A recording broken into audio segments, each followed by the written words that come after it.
Hello hi नमस्कार, आप सुन रहे हैं जागरण पॉडकास्ट का खबरनामा। मैं हूं आपके साथ शताक्षी सिंह। आज तारीख है 8 अगस्त की और दिन है मंगलवार का। चलिए आपको बताते हैं आज दिन भर की तमाम बड़ी खबरें, लेकिन उससे पहले एक नजर सुर्खियों पर। राहुल गांधी को फिर मिला 12 तुगलक लेन वाला बंगला, संसद सदस्यता बहाल होने के बाद फैसला। सस्पेंशन से बचे टीएमसी सांसद डेरेक ओब्रायन सभापति जगदीप धनखड़ से कर रहे थे बहस। यूपी विधानसभा में विपक्ष का हंगामा, सीएम योगी बोले हम चर्चा के लिए हैं तैयार। दिल्ली सेवा बिल पास होने के बाद केजरीवाल सरकार का बड़ा फैसला, आतिशी को दिए 2 अहम विभाग। चीन पर कुदरत का कहर, बाढ़ के बाद अब पड़े खाने के लाले।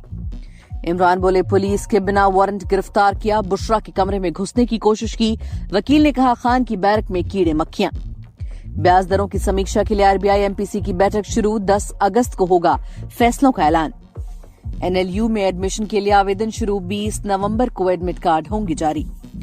तमन्ना भाटिया से बैरिकेड्स कूद कर मिलने पहुंचा फैन, एक्ट्रेस का पकड़ा हाथ, केरल के एक कार्यक्रम में हुई थी शामिल।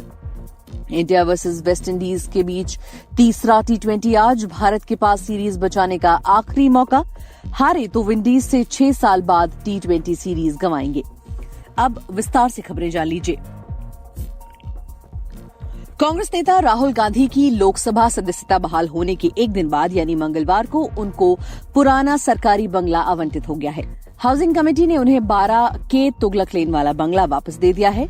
उन्होंने बंगला मिलने पर कहा मेरा घर पूरा हिंदुस्तान है। सुप्रीम कोर्ट ने मोदी सरनेम से जुड़े मानहानि मामले में उनकी दोष सिद्धि पर शुक्रवार को रोक लगा दी थी। इसी के बाद कांग्रेस के पूर्व अध्यक्ष राहुल गांधी की लोकसभा सदस्यता बहाल कर दी गई। इसके बाद उन्हें फिर से बंगला मिला है। राहुल गांधी को मोदी उपनाम मामले में गुजरात की सूरत की एक अदालत ने 23 मार्च को 2 साल की सजा सुनाई थी। इसके बाद लोकसभा सचिवालय ने उनकी लोकसभा सदस्यता रद्द कर दी थी। फिर उन्हें सरकारी बंगला खाली करने के लिए नोटिस दिया गया था। राहुल गांधी मानहानि मामले में हाईकोर्ट पहुंचे, लेकिन उन्हें यहां से राहत नहीं मिली। आखिर में सुप्रीम कोर्ट ने राहुल गांधी को राहत दी। राहुल गांधी केरल के वायनाड से सांसद हैं। वहीं राज्यसभा में मणिपुर चर्चा को लेकर हंगामा हो रहा था।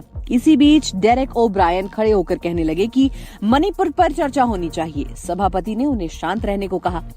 वो नहीं माने तो धनखड़ भी नाराज हो गए। उन्होंने जोर से डांटा। तभी पीयूष गोयल उनके खिलाफ अविश्वास प्रस्ताव ले आए। हालांकि डेरेक ओब्रायन के सस्पेंशन पर वोटिंग ऑफ मोशन नहीं हो पाया, जिसके तहत वो सस्पेंड होने से बच गए। गौरतलब है कि पहले ऐसी खबरें आई थीं कि टीएमसी सांसद को शेष सत्र से निलंबित कर दिया गया है। डेरेक ओब्रायन ने चेयर की तरफ चिल्लाकर पॉइंट ऑफ ऑर्डर दिया था। इसके बाद सभापति धनखड़ ने कहा था कि आपका पॉइंट ऑफ ऑर्डर क्या है। डेरेक ओब्रायन और जोर से चिल्लाए और कहने लगे हमें कम्युनिकेट करना चाहिए, मणिपुर पर चर्चा की जरूरत है। इसके बाद सभापति नाराज हो गए और उन्होंने कहा कि अगर कोई सदस्य पॉइंट ऑफ ऑर्डर चाहता है लेकिन खड़े होने के बाद नहीं देता है और भाषण देने लगता है तो ये ठीक नहीं है। फिर पीयूष गोयल खड़े हुए और उन्होंने कहा कि अगर आप चर्चा के लिए तैयार नहीं हैं तो मैं चेक करता हूं कि गृह मंत्री कहां हैं। पीयूष गोयल ने निलंबन प्रस्ताव पढ़ते हुए कहा लगातार सदन की कार्यवाही में बाधा पैदा करने के लिए और चेयर की अवहेलना करने के लिए मैं डेरेक ओब्रायन को संसद से निलंबित करने का प्रस्ताव रखता हूं। हालांकि ये प्रक्रिया पूरी नहीं हो सकी। वहीं यूपी विधानमंडल के मानसून सत्र की शुरुआत आज सोमवार से हो गई है। मानसून सत्र के शुरू होने से पहले ही सपा विधायकों ने विधानसभा के बाहर सरकार के खिलाफ विरोध प्रदर्शन शुरू कर दिया। सपा विधायक हाथ में तख्तियां लेकर महंगाई और अत्याचार के मुद्दे पर विरोध करने लगे। वहीं सदन की कार्रवाई शुरू होते ही विपक्ष ने पहले ही दिन हंगामा शुरू कर दिया। वहीं यूपी विधान मंडल के मानसून सत्र की शुरुआत आज सोमवार से हो गई है। मानसून सत्र के शुरू होने से पहले ही सपा विधायकों ने विधानसभा के बाहर सरकार के खिलाफ विरोध प्रदर्शन शुरू कर दिया।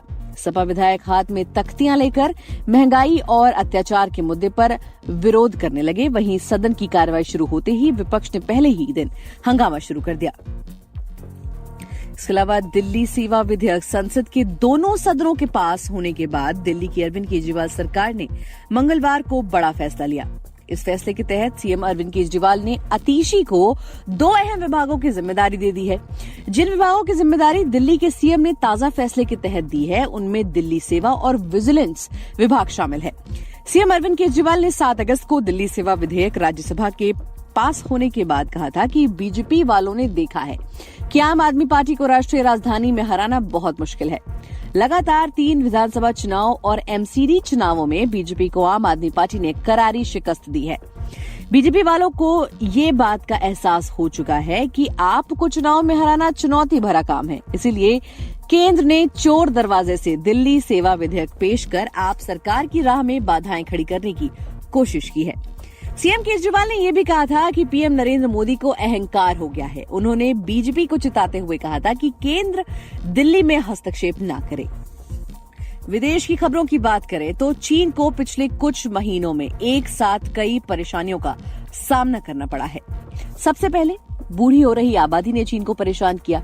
अभी वो इस बारे में सोच ही रही थी कि तूफान डोकसूरी ने ऐसी तबाही मचाई कि कई शहर बाढ़ के पानी में डूब गए। अब बाढ़ की वजह से चीन के सबसे उपजाऊ माने वाले इलाके तबाह हो गए हैं। इसीलिए अब उसके यहाँ खाने तक के लाले पड़ने वाले हैं। पूर्वोत्तर में चीन का अग्रणी अनाज उत्पादक क्षेत्र बाढ़ की वजह से पूरी तरह से बर्बाद हो गया।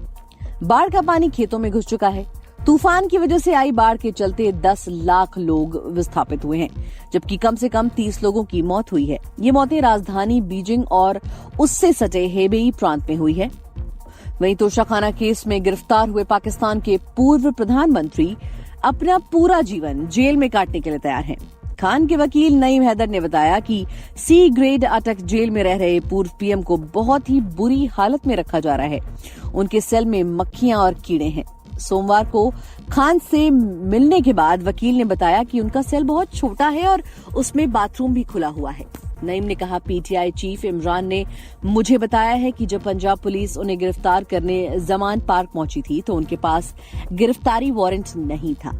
खान के मुताबिक पुलिस ने उनकी पत्नी बुशरा बीबी के कमरे का दरवाजा तोड़ने की भी कोशिश की थी। साथ ही उन्हें जेल में बुशरा से मिलने भी नहीं दिया जा रहा है। वहीं होम लोन से लेकर बाकी कर्ज की ईएमआई में राहत की उम्मीद लगाए बैठे लोगों का इंतजार लंबा हो सकता है। 8 अगस्त से शुरू हो रही भारतीय रिजर्व बैंक की मौद्रिक समीक्षा समिति की बैठक में प्रमुख ब्याज दर यानी कि रेपो रेट में कटौती के आसार नजर नहीं आ रहे हैं। एक सर्वे में प्रमुख अर्थशास्त्रियों का कहना है कि बढ़ती महंगाई और दूसरे कारकों को देखते हुए ब्याज दरों में कटौती अगले वित्त की पहली तिमाही में ही संभव दिख रही है। सर्वे में 10 इकोनॉमिस्ट ने अपनी राय रखी। उनका कहना है कि आरबीआई पर बढ़ती महंगाई का दबाव रहेगा। इसके चलते चालू वित्त वर्ष के लिए मुद्रास्फीति यानी कि इन्फ्लेशन का अनुमान बढ़ सकता है। इसे देखते हुए आरबीआई ब्याज दरों में नरमी का रुख दिखाने से परहेज करेगा और यह स्थिति अगली 2 बैठकों में भी देखने को मिल सकती है। वहीं नेशनल लॉ यूनिवर्सिटी ने एलएलबी, एलएलएम और पीएचडी में एडमिशन के लिए अखिल भारतीय कानून प्रवेश परीक्षा के लिए रजिस्ट्रेशन शुरू कर दिए हैं। उम्मीदवार ऑफिशियल वेबसाइट nludelhi.ac.in पर जाकर AILET 2024 परीक्षा के लिए आवेदन कर सकते हैं। AILET आवेदन परीक्षा जमा करने की आखिरी तारीख 13 नवंबर है। तय कार्यक्रम के अनुसार कानून प्रवेश परीक्षा AILET 2024 10 दिसंबर को सुबह 11 बजे से दोपहर 1 बजे तक होगी। एडमिट कार्ड 20 नवंबर को यूनिवर्सिटी की वेबसाइट nationallawuniversitydelhi.in पर अपलोड किए जाएंगे। मनोरंजन जगत की बात करें तो तमन्ना भाटिया इन दिनों अपनी फिल्म जेलर को लेकर सुर्खियों में है। हाल ही में एक्ट्रेस केरल में कार्यक्रम में शामिल हुई, जहां उनसे मिलने के लिए एक फैन ने बैरिकेड कूदकर उनसे मिलने की कोशिश की। इस दौरान का एक वीडियो भी सोशल मीडिया पर सामने आया है। वीडियो में तमन्ना ट्रेडिशनल लुक में नजर आ रही हैं। उन्होंने ग्रीन और पिंक कलर की साड़ी पहनी हुई है। कानों में झुमके, माथे पर बेंदी लगाए तमन्ना बेहद खूबसूरत लग रही हैं। इवेंट के बाद वो स्टेज से उतरती हुई नजर आई। वो जैसे ही बाहर निकली तभी एक फैन बैरिकेड कूदकर उनसे मिलने पहुंच गया। इस दौरान कार्यक्रम में मौजूद सिक्योरिटी उसे धक्का देकर बाहर निकालने लगी, लेकिन तमन्ना ने सिचुएशन को संभालते हुए उसे शांत किया और हाथ मिलाते हुए दिखाई दी। इतना ही नहीं, एक्ट्रेस ने उस शख्स के साथ सेल्फी भी खिंचवाई। ये वीडियो तेजी से सोशल मीडिया पर वायरल हो रहा है। वीडियो सामने आते ही फैंस तमन्ना के इस अंदाज की तारीफ कर रहे हैं। खेल जगत की बात करें तो भारत और वेस्टइंडीज के बीच तीसरा टी20 मुकाबला आज गुआना के प्रोविडेंस स्टेडियम में खेला जाएगा। मैच का टॉस शाम 7:30 बजे होगा और मुकाबला रात 8 बजे से खेला जाएगा। विंडीज की टीम 5 टी20 मैचों की सीरीज में 2-0 की बढ़त पर है। भारत को सीरीज बचाने के लिए मैच किसी भी हालत में जीतना होगा। अगर भारत हारता है तो वो वेस्टइंडीज के खिलाफ 3 या उससे ज्यादा मैचों की सीरीज पहली बार हारेगा। इसी के साथ आज के लिए फिलहाल इतना ही। देश और दुनिया की बाकी खबरों को जानने के लिए सुनते रहिए जागरण खबरनामा।